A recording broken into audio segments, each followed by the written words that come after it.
Hello mga katok! Welcome to our new chikahan with Joanne and Joy. So sa video po na ito ay may isang issue na naman po tayo na tatalakayin.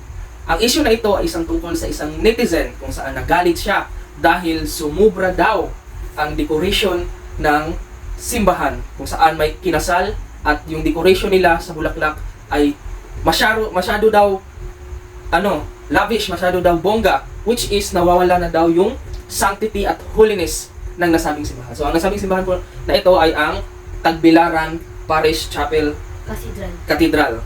So yun na po, nakita niyo kung ano pong itsura ng decoration. So kayo po mag-decide kung totoo ba na nawala na yung sanctity, na parang garden na siya, para na raw ballroom, so hindi mo na makikita talaga na simbahan talaga siya. So ikaw, anong masasabi mo sa sinabi ni Ma'am sa kanyang post tungkol sa simbahan?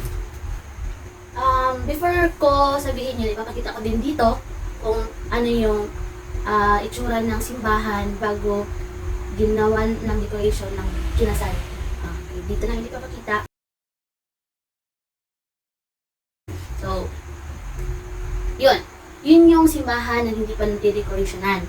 So, kayo na lang yung mag-compare kung hindi ba nakikita yung holiness ng simbahan dahil sa ginawa ng kinasal. So, ako naman, sa part ko, okay lang naman yun. Kasi nga, dyan sa, alam nyo yung, sa mga Katolik kasi, meron kaming yung pagkamatay ni Jesus. Holy Week? May Holy Week kasi kami. May Holy Week kasi yung mga Katolik. So, sa Holy Week nga, na nag-suffer si Lord, yung mga karon na tinatawag dito sa Bisaya, ang dami-dami ng ang dami-dami ng bulaklak. Ang bongga pa. Ang bongga pa, ang simbahan pa kaya, na may kasal na ginagawa, may piging na ginagawa, kung sa malalim pa na sa kasabihan, piging.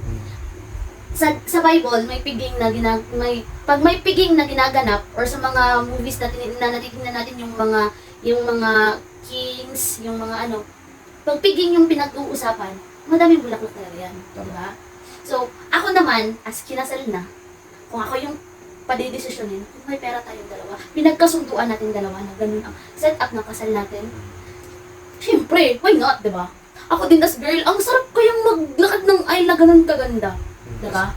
Kasi isa sa nagpapadagdag ng ganda is yung decorations talaga. Yung so if may pera naman, why not, diba? So para sa akin, yung nakita ko yung video, yung picture, hindi naman siya masama.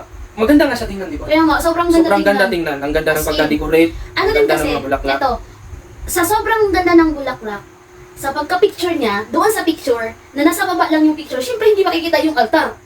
Tama. Kita niyo naman, diba, sa picture? So parang isang angulo lang yung nakikita. Yung pinicturean niya is yung angulo kung saan mas may pinakamaraming bulaklak. Doon sa aisle na pag-entering pa lang ng church.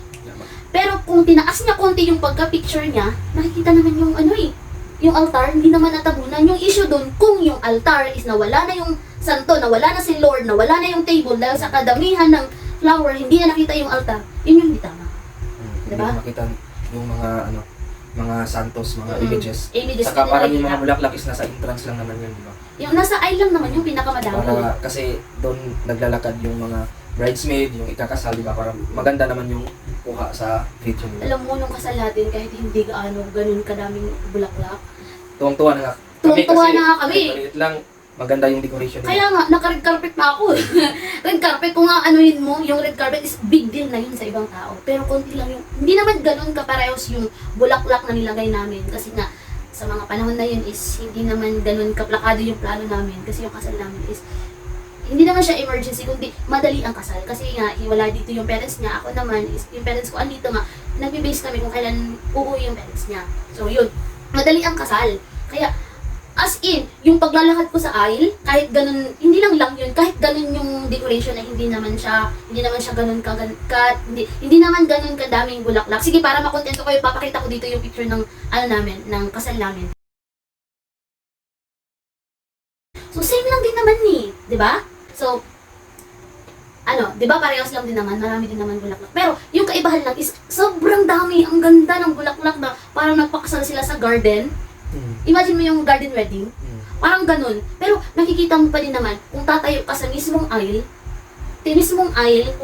kung ipapakita mo yung center ng pinaka-aisle, papunta doon sa cathedral, nakikita pa din naman yung altar. Hindi naman natatabunan yung yung altar. Yun yung pinaka-importante kung saan mismo nagwawali nagmimisa ang pare. 'Di ba? At saka isa pa doon, yun naman ang kinakasal.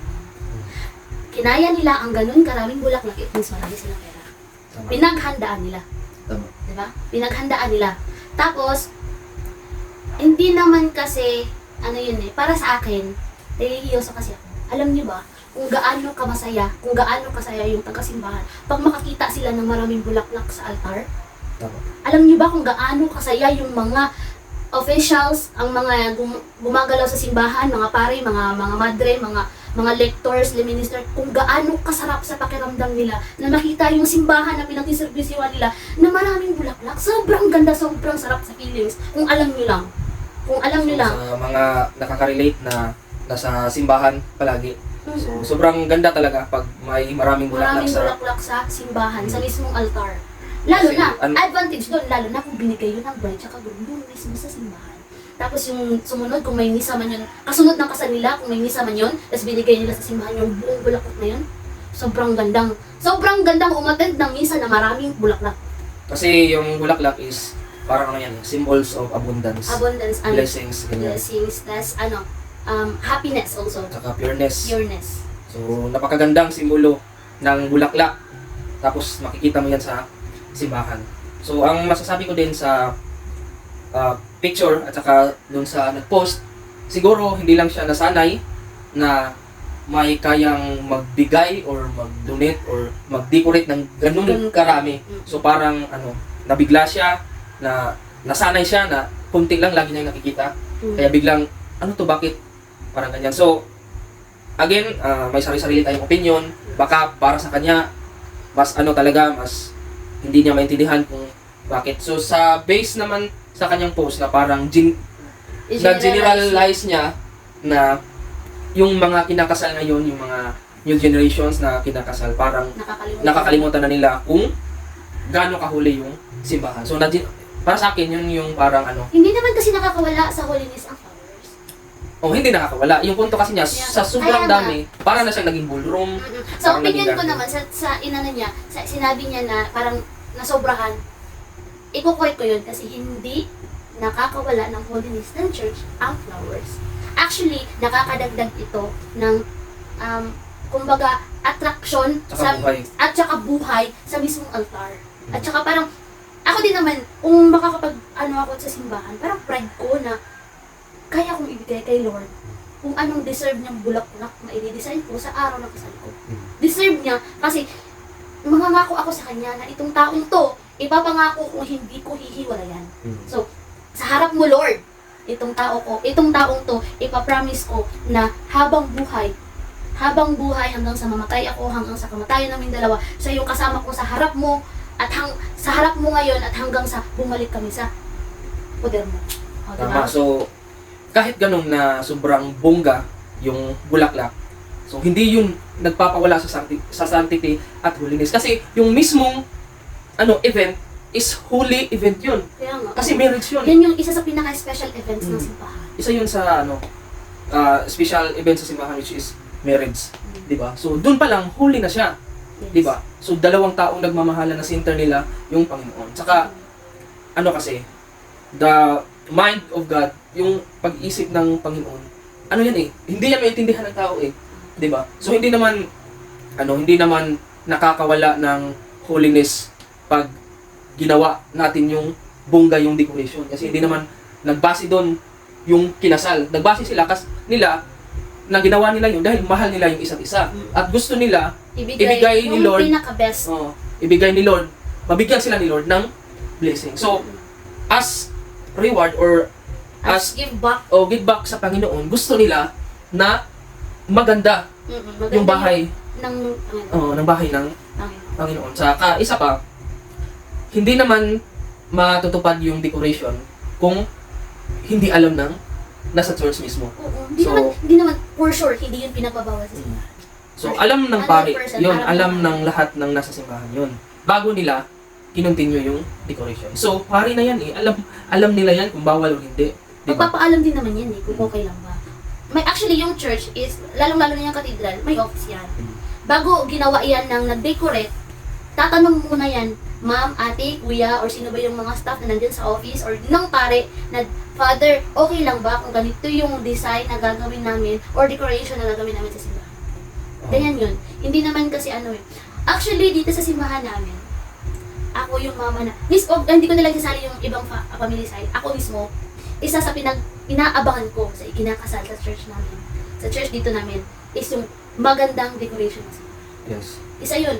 Tapos, na ano kasi, tibali on the way yung bahay namin, na aanuhan namin yung church. Pag may kinakasal, una sa mga tinitingnan namin is yung decoration. Yung flowers na nilalagay ng kinakasal doon sa bahay.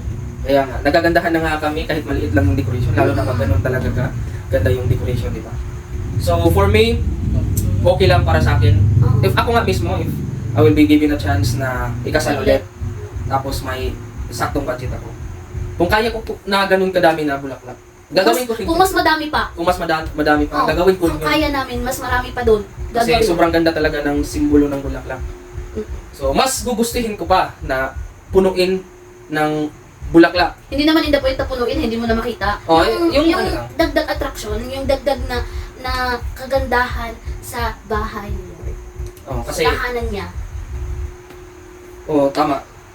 Mas maganda talaga pag may decoration, lalo na pag ganun kaganda, di ba? Mhm. So, yun, baka siguro sinabi ko nila baka hindi lang siya nasanay na ganun kabongga.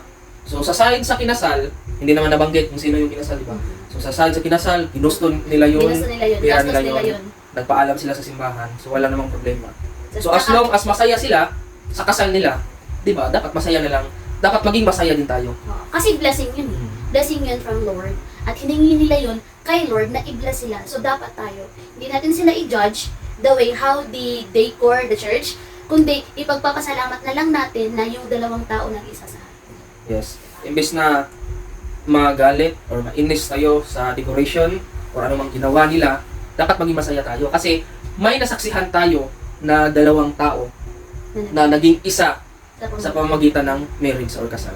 Na Tapos- ginawa nilang center talaga si Lord. Mhm. Tapos sa nag-post naman nun, si ma'am, siguro, sa panahon niya siguro, okay lang na, hindi ganito. Okay lang na simple. Actually, ako okay lang din naman sa simple. Kung ano lang yung kaya. May kanya-kanya naman kasi tayong suggestion, may kanya-kanya tayong gusto, may kanya-kanya tayong imagination kung paano natin gustong mangyari yung mga bagay-bagay. Diba? So, sa kanya din yung opinion. Kanya yung opinion, pero sa akin lang, yung sa side ko, sa sinabi niya na nawala, yung holiness ng simbahan, no. Doon lang ako talagang nag-no. Kasi, sa ako na dinaanan ko talaga yung halos lahat ng sa simbahan hanggang sa hanggang sa kinasal kami. Ako as a church servant, masaya ako na nakikita ko yung simbahan na sobrang dami. Tama. Sobrang saya sa feelings. So, yun. Sa kinasal, congrats. At saka dun sa nag-post, pasensya na kung kinorek kita sa point of view mo. Sorry doon. May kanya-kanya tayong point of view, pero para sa akin, yun yung point of view ko as a servant of God, at saka nakiservisyo din naman ako. Hindi naman ako ganun ka-active na yun, pero naranasan ko halos matulog ko sa simbahan dahil sobrang active ko sa simbahan. Sa youth. Nakikita ko yung mga ganap, kung anong ganap sa simbahan. So, ako kasi, sa experience ko naman din sa church, talagang hindi lang ako yung nagiging masaya pag nakakita ako ng altar, ng aisle, na ang daming bulaklak. Halos kaming lahat na nasa simbahan, nagpapapicture doon sa altar. Lalo na pag piyesta, di ba nga, dami-dami nga hindi yun mismo si Lord, yung pinagpipestahan, santos yun.